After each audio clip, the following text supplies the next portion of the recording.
Hi everyone, thanks so much for joining me this afternoon for our webinar on customer service effects on social media.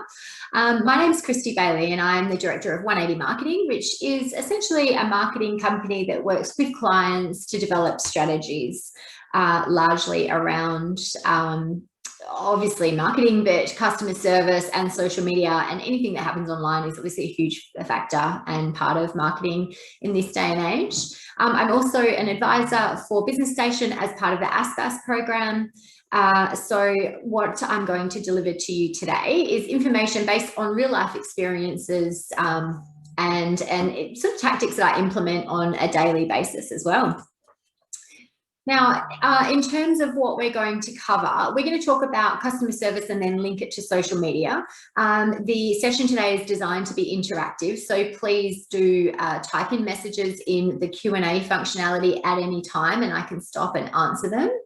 Now, just to go over what it is specifically that we're going to get into, well, we're going to look at the suggestion that customer service is a single interaction, whereas your customer experience incorporates that entire customer journey. So we'll look at the customer journey itself. We'll look at understanding the whole customer experience process and the dimensions of customer service. The first impressions, handling complaints effectively, and then upselling as individual strategies to really improve that customer service. We'll then talk about social media and that critical link between each customer interaction and social media. So throughout today's webinar, you'll discover how important your customer interactions are for your online presence, and then also what you can do to generate positive word of mouth from each and every customer that you have.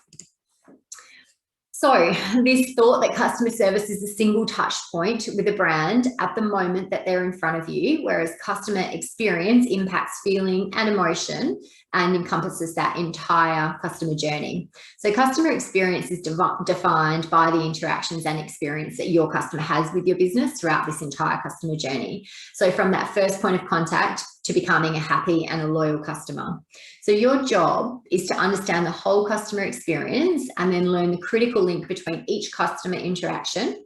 And for the purposes of today's session, specifically look at how social media fits into the customer experience. So rather than customer service sitting alone, we really need to consider the job at hand to be customer experience management. Customer experience, I believe, has to be a top priority of businesses. And the reason is pretty simple. The companies that focus on customer experience reduce churn or turnover of customers, and they increase revenues. And that obviously leads to higher profits, which is the ultimate goal. So successful customer experience management, I think, requires that 360-degree view of customers with integrated and up-to-date data on your customers as well, which really helps. So first of all, we want to understand our customers. We then want to create a customer journey map to see these key touch points with our customers. We want to develop an emotional connection, or we want them, to develop an emotional connection to your brand. And then we want to be able to capture customer feedback to track their satisfaction, and not only track their satisfaction, but to track any feedback that they have that will potentially allow us to be able to service them better in the future. So implementing a social media strategy in your customer service model will give you that chance to communicate with consumers at a level that ensures that they feel part of your story and encourages them to provide feedback, which could be key in the development of your product or services, but also encourages them to recommend your brand to others. Becoming brand advocates is essentially what we want. So 1 in 3 customers will leave a brand that they love or that they have previously loved in the past after just one bad experience.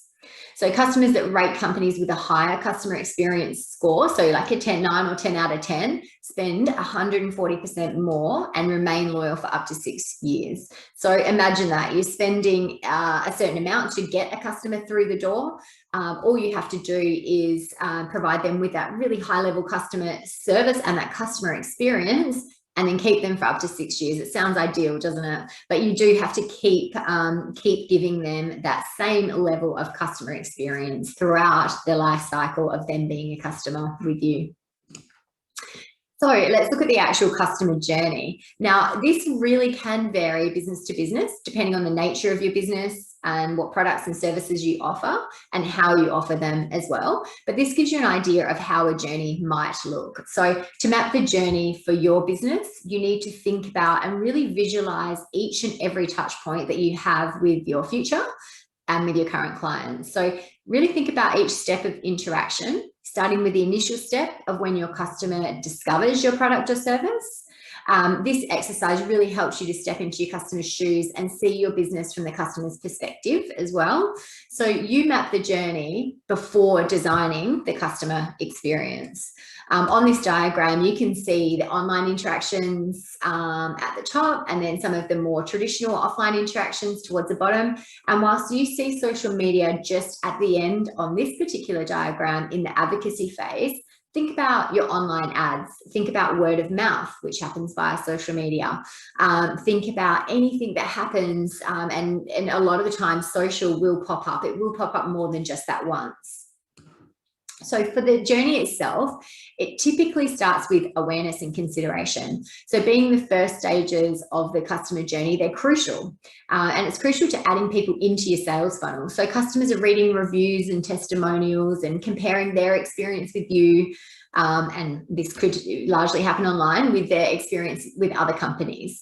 A quick response time will really help in terms of, if someone, whether they're in front of you or online, if they start questioning some of your products or services, that's going to leave a really lasting positive impression.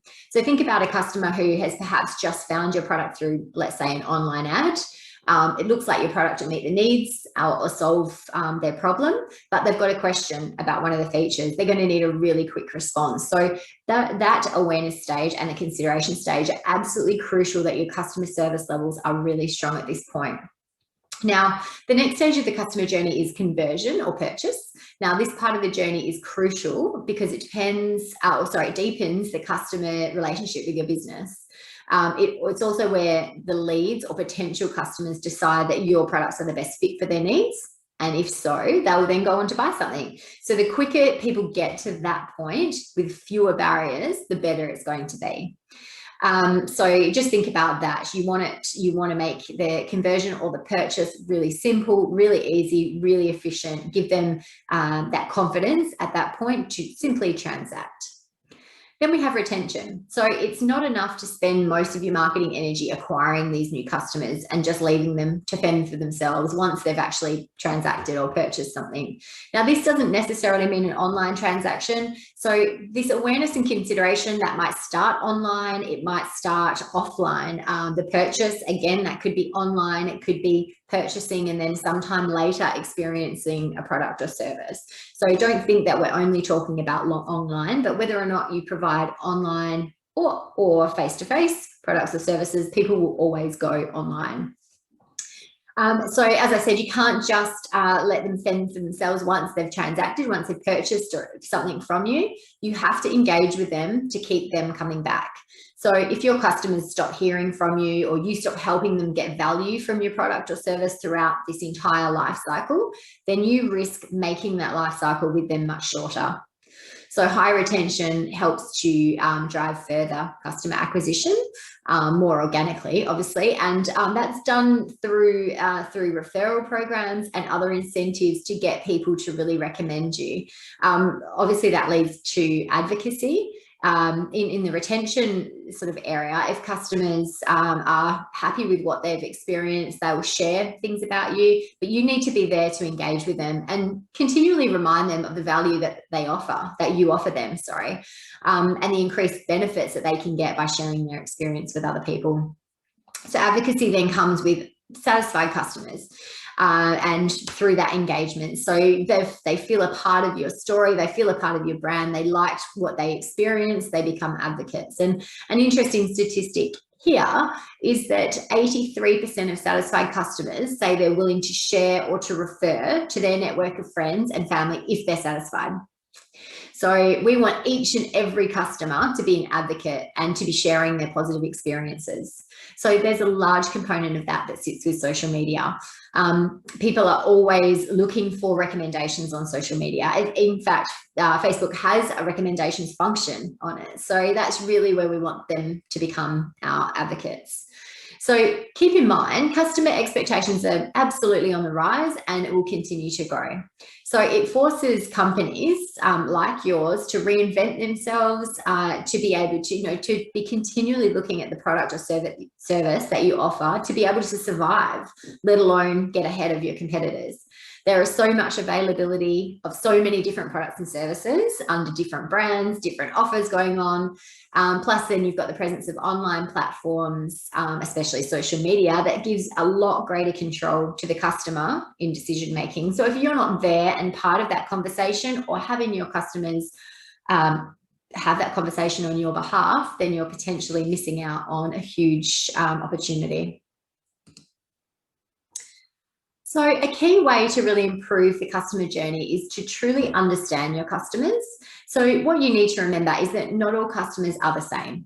They will therefore not need or expect the same things when they're purchasing products or services. Everybody will have different needs and expectations because they fall into different categories. So customer categories or the way customers differ can be because of their age. It could be their social background.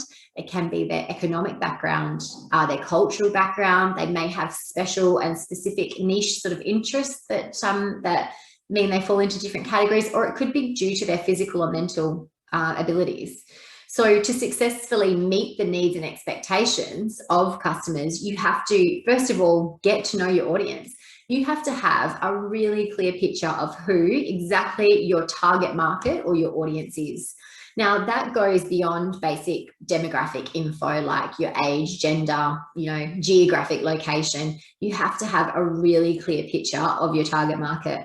You need to know what their likes are, what their behaviors are. Of course, you need to know age, gender, geographic location, but you have to have that really clear definition or a clearly defined target market. So to make sure you're reaching the right market or the right buyers, you have to have a clear idea of who your ideal buyers are as well. So it's important to recognize then that your ideal customers might not be who you've traditionally had through your door as well. So you have to go through a process of analyzing your existing customer base, but then also doing research to determine what potential customers there are out there. Also looking at your existing database and look at trends there and what I guess groups correlate with repeat purchases. So which segments tend to become these long-term repeat loyal customers. So do your research on your own information, your own data, but then also look for outside research to determine if there's any other customers that you might be able to attract. Now, you also need to look for new ways to meet your customers' needs. So once you've identified who this most valuable audience is, I should say, and what it is that they're looking for, your goal should be to continuously find new ways to better meet their needs. Keep in mind, and this is something really, really interesting to consider, you should never expect your audience to change their expectations or their needs or their wants to fit your product. It's not going to happen. So you will continually need to look at your product or service and make sure that it is still meeting the needs of your customers, and they are the right customers as well. You also need to develop a real customer-centric culture. So make sure that your staff and yourself keep your customers at the center of every decision you make. We'll expand on customer service shortly, but setting up customer service standards for your team is absolutely crucial. The team that interacts with your customers most often, they have to be the ones that are highly trained in customer service. Obviously, you need a support team after the product or the experience has been taken, and that could be the same people or it could be someone different. But like we said earlier, you can't just leave your customers to fend for themselves once they've transacted with you. Now, that will ensure that you're continually meeting their expectations as well, this after-sales sort of service. So that really means that hiring and training an excellent team is absolutely crucial. So keep that in mind. Now, you also have to collect feedback, and you have to do that regularly. So think about the mechanisms that you have in place for collecting feedback. Social media makes it really easy. And we'll obviously talk about that soon. But think about other ways that you are collecting feedback. Look at scoping out your competitors, know what they're doing, and have a look at what their interactions are, particularly online. That's publicly available information. So it makes that really easy for you to really scope them out and have a look at what the sort of feedback and the interactions they're having with their customers as well. And that might allow you to develop your product further, or your service, obviously. Now, customer service is really at the core of everything I've just spoken about. Now, to delve into customer service a little bit more, there are 3 dimensions of customer service, and they all interlink. So first of all, you've got human dimensions. Now, that relates to body language, to attitudes, to how motivated your staff are, or potentially how motivated they aren't, which is obviously a very interesting factor. Then you've got your business dimensions. So here we're looking at processes, procedures, your product offering. What is your actual product, and is it up to scratch? Also looking at your staff knowledge, knowledge of specific functions of your product and service as well. And then obviously your product delivery. So how are you actually delivering that product to your customers? And what, and you know, we've spoken about processes and procedures, but the delivery side of the processes and procedures as well. Now, then you've got hidden dimensions. Now, hidden dimensions are this is the interesting sort of one. Now, they could be underlying things in a business. So it could be what's going on behind the scenes that's impacting customer service. So it could be technical issues within the business. It could be your business policies. It could be pressure on staff due to limited staff resources. It could be levels of empowerment of your staff. It could be their working relationships as well. So staff bringing home problems to work. Now, that isn't always something that you can control, but through effective training, staff can be trained to not allow that to impact them, you know, impact their day-to-day work. And I think that's really important as well. Also, keep in mind that customers have hidden dimensions too. So customers have these dimensions. Something could have happened in their day, and that could really impact how they're receiving your product or service, or how they're interacting with your staff. So staff need to understand that a difficult customer may come in, or someone that's seemingly difficult to please. And it's not a reflection on them, but they need to be able to tactfully deal with that person and understand that something could have happened in that person's day that's made them interact the way they are. And showing empathy in that situation really, really does turn those customers around. So the 3 dimensions of customer service are really good to know, obviously for frontline staff and owners. And research does suggest that if you align these 3 dimensions, it will equate to excellent customer service. So really keep that in mind. Make sure that these dimensions are truly understood. All right, customer service, or good customer service. Obviously, as we've sort of expanded on, customer service is critical to success in all businesses, no matter what business you're in. And good customer service really elevates you above your competition. Always look at using and train your staff to use the mantra of under-promising and over-delivering. It'll really improve your customer retention rate if you under-promise and over-deliver, and reduce complaints, obviously.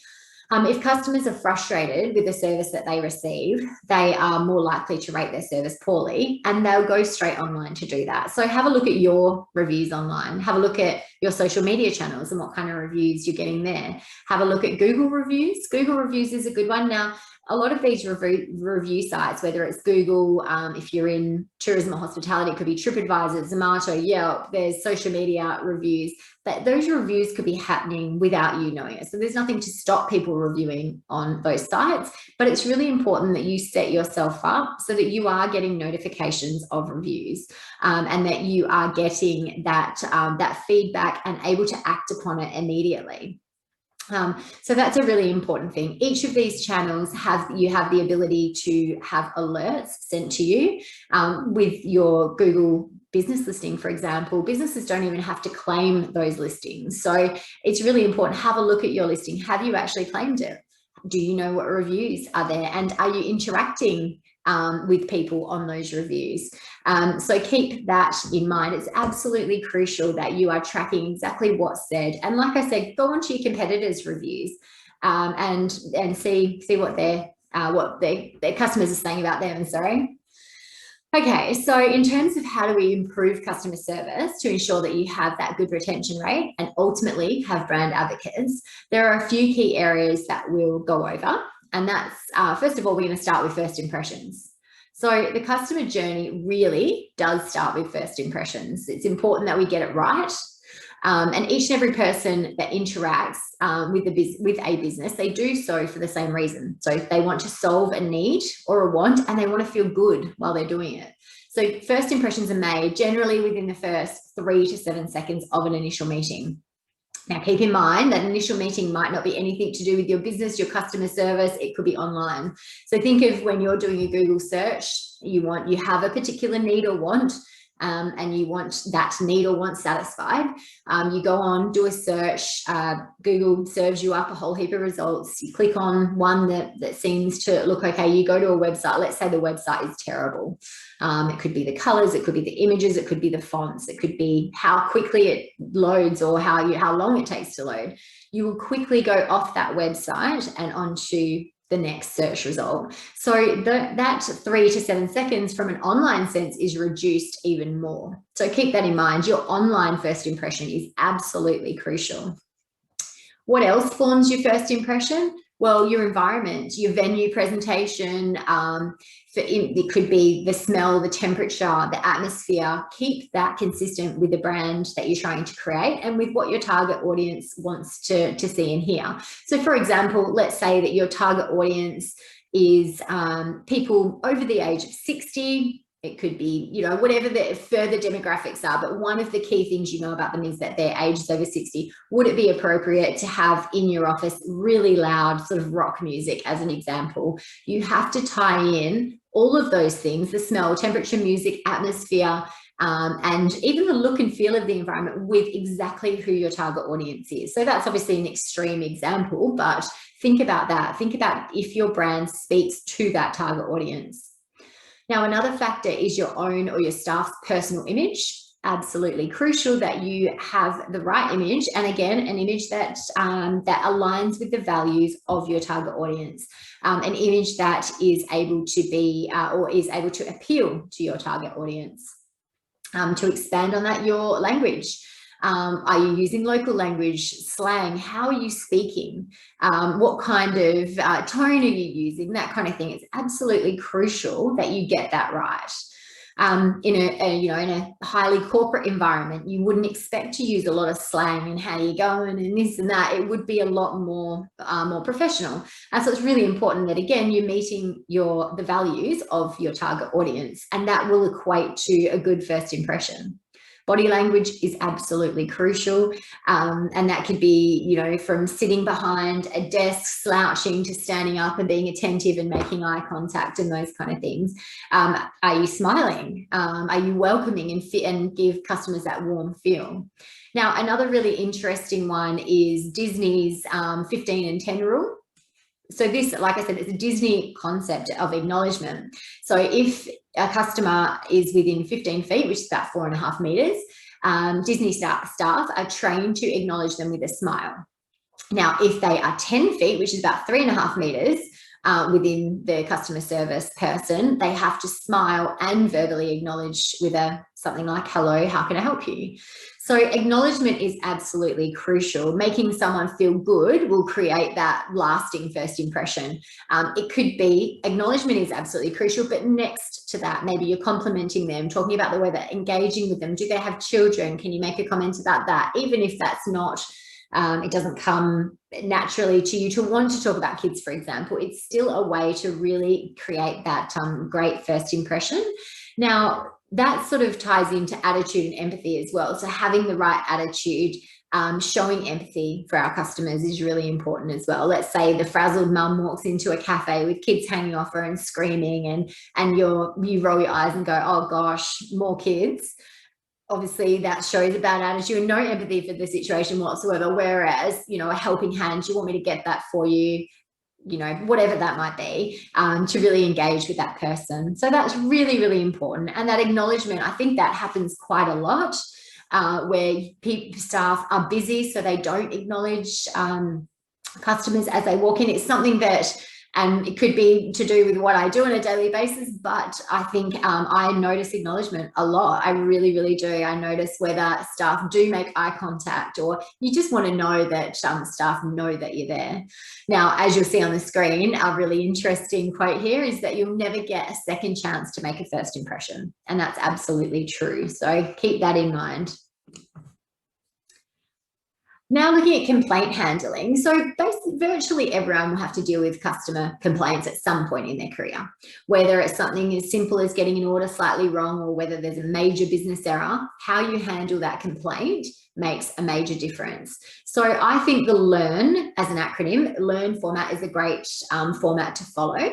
Now that expands to the L, listen to the customer's concern without interrupting them. Empathize, be sympathetic, and as part of that process, apologize where it's appropriate, or even apologize that the customer is feeling that way. So it could be that you haven't, as a business, you haven't done anything wrong, but the customer is saying how they feel. So I think acknowledging them and apologizing for how they're feeling is appropriate too. Then the reaction stage is to evaluate different solutions. Okay, so you know the situation, you've listened, what can you now do? Then after that stage, when you've provided a different solution, you notify or follow up. So after offering them, you've provided a solution, personally check in with them to make sure that they're satisfied. Sometimes they might say that they're not, and therefore you have to go back and do something again, a different reaction, and then another notify or follow up. So keep that in mind. But there are reasons that we don't handle complaints very well. The main reason is that we're too busy. So if you're in a busy environment, then you may simply be too busy to be able to give the customer that time to listen, to then empathize, apologize, etc. It comes across as bad complaint handling and bad customer service. The next is being defensive. So trying too quickly to come up with a solution, like a yeah, okay, what do you want type thing, or even just being defensive. And you see this a lot online, particularly with small businesses, because we are passionate and have a love for our business. And when someone does complain, I think as a small business owner, you tend to take that quite personally. So keep that in mind. Don't be defensive. Don't defend your product. Listen to the customer. Remember, the customer is always right, and try and work through that process with more of an open mind. Staff also don't handle training if they're intimidated. Don't handle complaints if they're intimidated by a lack of training. So make sure that you've got a complaint handling policy, and make sure that you do train staff well to be able to implement that policy. If staff are unsure of their empowerment or what they can do to solve a problem, they may not handle complaints well. So think of the scenario where, and go back to that L.E.A.R.N acronym. They've listened, they've empathized, they've apologized, but they don't know how to react. They don't know at what level, what they can offer the customer. They don't know at what level they need to escalate that to a supervisor or a manager or to yourself. So make sure that staff clearly know what empowerment they have when it comes to handling complaints. And lastly, and this sort of ties into that empowerment, but a lack of procedures or a procedural breakdown also results in poor complaint handling.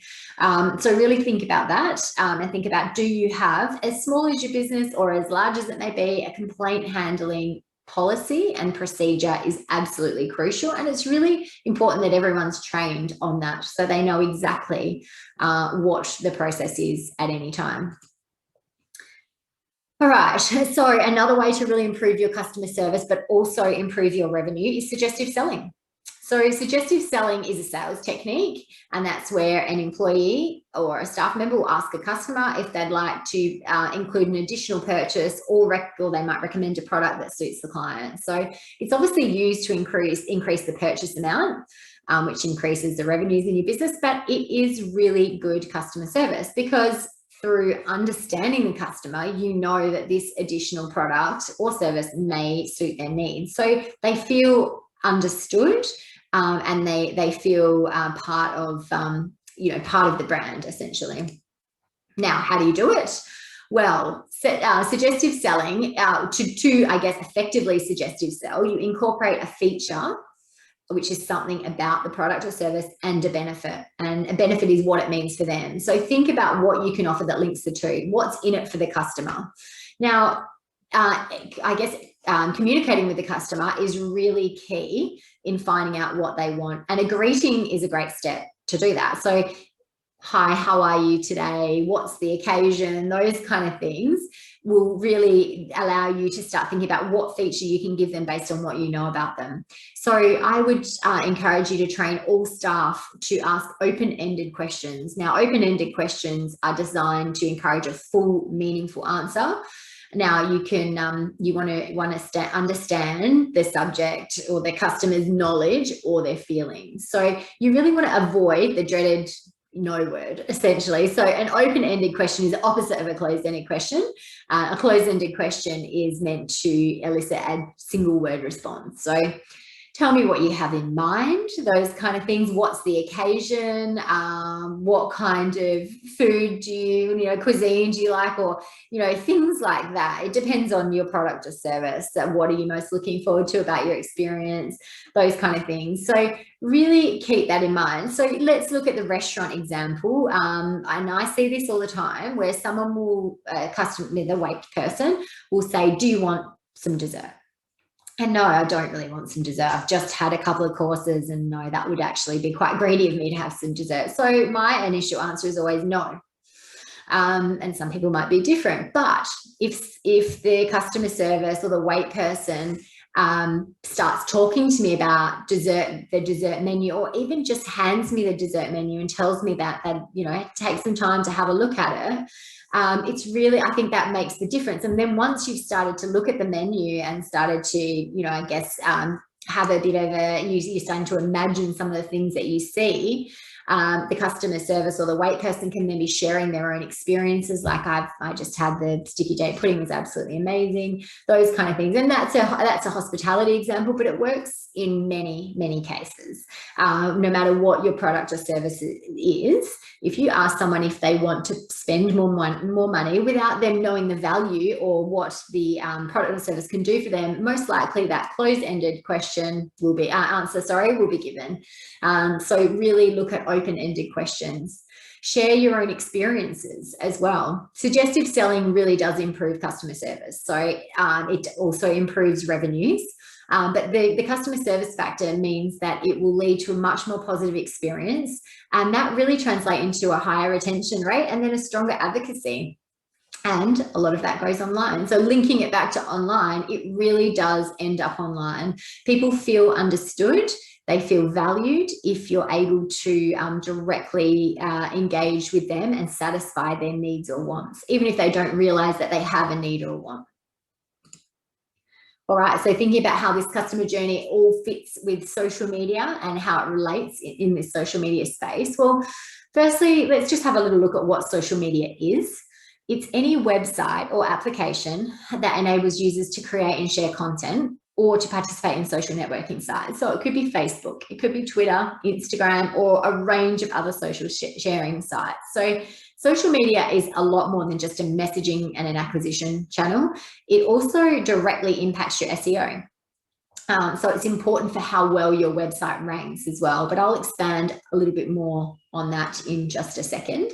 Before I do, first of all, looking at the reason it's so important.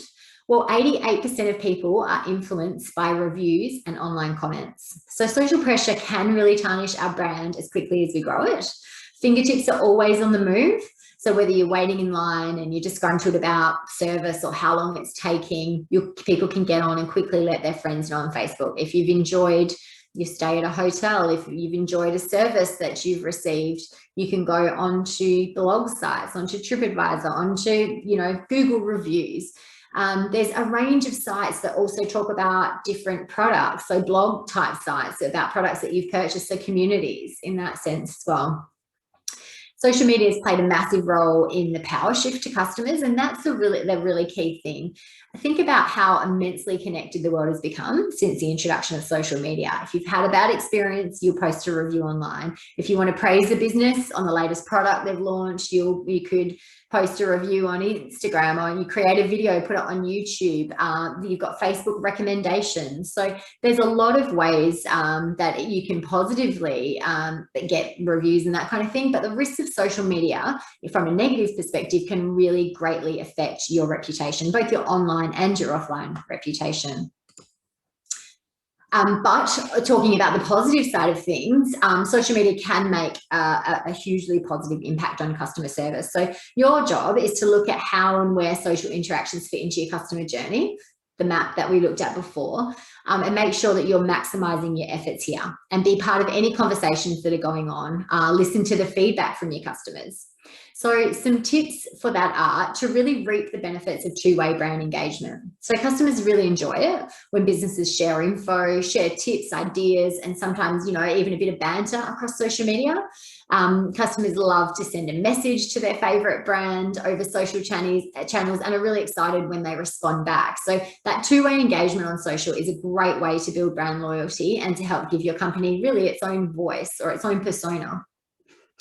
Also consider social media as an extension of your contact info. So customers today really want that quick response to their comments or concerns. They want it within minutes, hours, not days. Social media lets customers effortlessly reach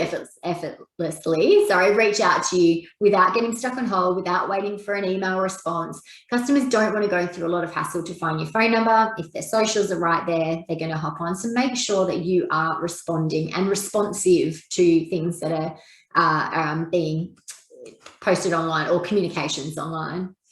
It allows you to also nip complaints in the bud really easily. So if you avoid social media, it's not going to stop your customers from going on online and onto social media if they have a complaint. If you've got a presence on social channels, at least you'll know about issues and can address them really quickly to get ahead of a situation. So studies show that 70% of brands on social outlets responded to customer complaints within the first 24 hours. So think about that. If you're not there to do it, I'm sure your competitors will pick up the slack and hop online, or other people will. And I think that's the really key thing. And you see this a lot. And you see it with some of the big companies as well. Customers are frustrated, whether they've waited on hold or, you see it on Telstra, Qantas, a range of different companies. They'll get online. They'll start making comments or post to the company's page. If the company doesn't respond, other consumers will get on with their own stories. And then it can effectively blow up, or that's not a great scenario, but it does happen. When there's no voice from the brand, people get more and more frustrated. So if you have that ability to really nip complaints in the bud easily, then it's a really quick way to do that. Also, you can have your number or email address listed so you can provide them through social a quick way to access you as well. Social is also a great way to spot trends on or before they occur. So keep your ear to the ground, pay close attention to what consumers or what your potential customers are saying and what they're talking about online. Now, this could be on your pages, it could be on your competitors' pages as well, but it's a really useful thing to monitor, or a really useful monitoring tool with social. So there are actual listening software that will allow you to track hashtags and mentions and that kind of thing. But at the very least, just look at your competitors and your own pages and start looking for trends and get a head start, I should say, on providing customers what they potentially want. Keep in mind that social media gives you additional access to your customers. It is another access point. Don't think of social media as an advertising opportunity. It's not the right medium for a major sales campaign. Obviously, you can share the odd offer organically or use their advertising platforms for advertising, but I'm talking about your sort of organic reach. Obviously, keep in mind that that's not where people want to see advertising. That's where they want to engage with you. So go back to what I said earlier, that two-way brand engagement. information, tips and tricks, true, having a persona and really engaging here. When it comes to advertising, think about the 80-20 rule in terms of your organic posts. So 80% of the time, be posting things that add value to your customer, and then 20% of the time, a bit of advertising is okay. Now, just keep in mind that customer service is a key element. There is a key element here on social media. So people will contact you if they've got a query about your product or service. It could be how to use it. It could be a bit of feedback, that kind of thing. So that two-way conversation there is hugely important. It is another area that we can offer customer service, good customer service. So social media sends signals to Google. So I touched on this earlier, but social media can really positively impact your SEO. Not only do social media interactions affect what your customer sees, but it also affects what we do behind the scenes and how well you come up in searches. So because so much sharing takes place on major social media platforms, Google now picks up on these social signals, and they become really important for how well your website ranks. So social signals refer to your web page or your social sites, collective shares, likes, your overall social media visibility as perceived by a search engine. So those activities will contribute to your organic search ranking. And it's seen as another form of citation or authority. So it's similar to backlinks. So strategies that are designed to increase your social media engagement are great for your online presence, but also really good for search engine ranking. So think about that. If you're looking to increase your search engine ranking, your search rankings, sorry, a social media strategy should be a key part of that, in addition to all of your other SEO tactics, of course. Now, in terms of increasing social signals, first and foremost, strong content is absolutely key. So that valuable, entertaining, or informative content always gets a more positive interaction than blatant sort of spammy advertising. So some tried and true strategies for turning up the volume on your social signals, or for really getting that engagement, are to post regularly, but don't post too regularly if you don't have good content. So quality, not quantity, but posting regularly will keep your brand at the top of your social media news feeds. You really want engagement on each and every post. So if you don't have good engagement on a particular post, the next post you do, Facebook as an example, is going to serve that post to less people. So engagement is absolutely key here. Make sure that your content is quality, it's interesting, it's informative, and it engages with your consumers so that they're more likely to comment, to share, and to like. Obviously, comments and shares are more important. Definitely use images. Images hugely increase interaction rates for all social media types. Make sure that the images are the right sizing, good quality, and relevant to your product, your service, and your target audience. Listen, hear what people say about your brand online, and then respond to critique in a constructive and a positive way. Don't be one of those companies that gets defensive in terms of complaints, but also particularly on social media. Now, in terms of monitoring, there are a lot of free social media marketing apps that track shares, they track keywords associated with your brand, likes, retweets. So have a look at those if you want to. Otherwise, manually monitor what's going on. But think about covering, or think about all the social media platforms that you should cover. When I say consider them all, I mean consider them all. Don't necessarily be on them all. I think it's really, really important to only be on the social media channels where your target audience is. So let's say you've very carefully defined your target market. You know specifically who that person is, what they look like, what age they are, where they live, what their behaviors are, what their interests are. You therefore know exactly where they like to engage from a social media perspective. So be on those channels. Don't go on Pinterest if your market's not on Pinterest. Don't go on Twitter if your market's not on Twitter. So be 100% true to your target audience and focus your efforts on those platforms. Otherwise, you're going to have a full-time job trying to produce content for all of the top social media sites, and not getting engagement on ones that your target market isn't there. It's like going into a room. If no one's there, you still can talk, but no one's going to be there to talk back. So keep that in mind. Really focus your efforts there to get that good quality engagement. All right, so in order to be active on channels and to encourage that engagement, you really need to look at these 3 elements of engaging with your customers on social media. First of all, you need to listen. So you need to listen online and offline. Now, there's free tools that you can use for social monitoring that track mentions, they can track competitors, they can track events, hashtags, that kind of thing. You can become a social media monitoring specialist yourself by just spending time on those social channels. So look at what's being said, follow your competitors' pages, obviously make sure that you're listening to what people are saying directly to you as well. You can track your brand mentions and that kind of thing as well, and import all of this data into your own reporting. So actively track what's going on and then compare your results month on month so that you've got some benchmarks, and then obviously you can implement or develop some KPIs. Talking is hugely important. So talking offline, in person, online, with pictures, content, responses. It could be media releases. Just engage with customers on social media, engage with influencers, get onto blogs or communities where your product or service might be being spoken about, and other social networks. So make sure that you are there as a brand to talk. It's absolutely crucial that you're there, particularly if you've got customers trying to engage with you and trying to talk with you. If you're not there to talk back, it's obviously going to appear that you're not interested. Now, the third element is to support, to direct people to channels where they can talk to you. So on your website, on your email communications, have your links to social media. Tell people what social media channels you're on.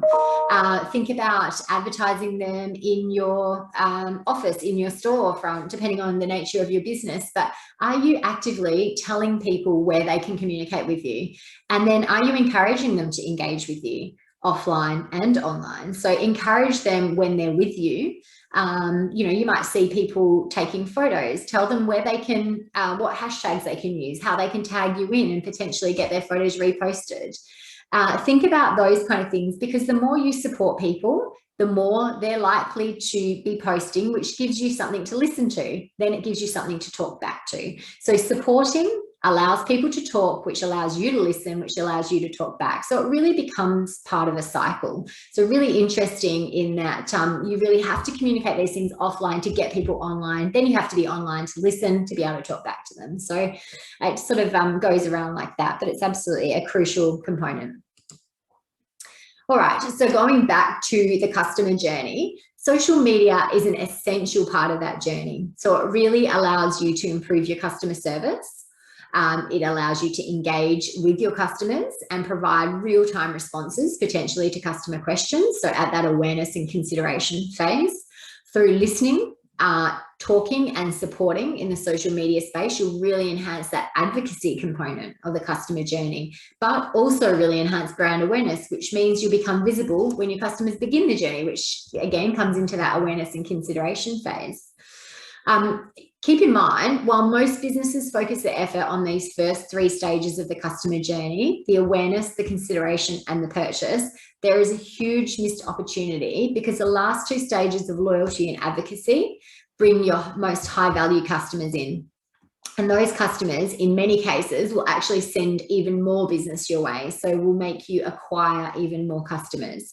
So don't forget those 3 stages.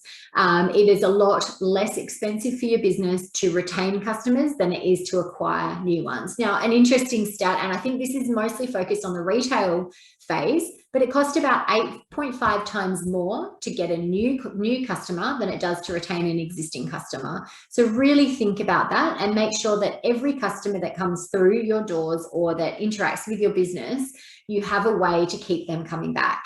And that largely is done through social media advocacy as well. So getting them in, giving them the area that they can communicate with you, telling them how and where they can continue the conversation long after they've purchased your product or service, really keeps them in that loop. Then when there's a recommendation needed, or when it's time for them to become an advocate for your brand, you're there front of mind and brings new people through the door. So social media can be a huge tool, but it all does come back to customer service. It is absolutely crucial that you get your customer service 100%. And that will translate to more bookings, better reviews online, more transactions, more sales, higher revenue, higher profits, obviously, if you've got your cash flow right.